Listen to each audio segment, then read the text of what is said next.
Hey guys, and welcome to the FTCsim programming tutorial for level 2, Rearward.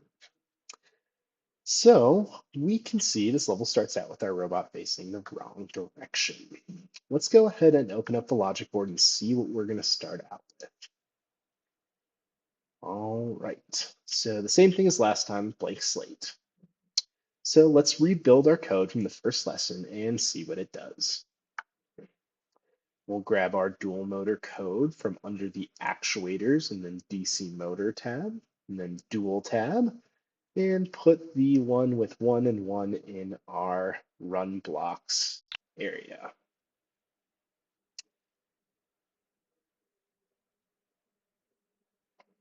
Now we're going to go ahead and grab our motor reverse from the DC motor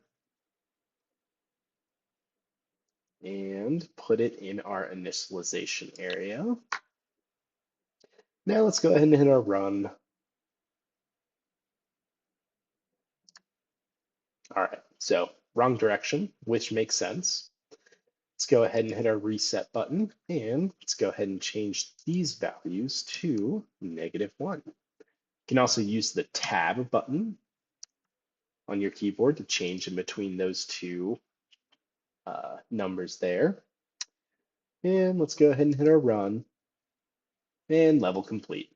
Great job. Don't forget to save your work, and I will see you guys in the next tutorial video for level 3, Half Moon.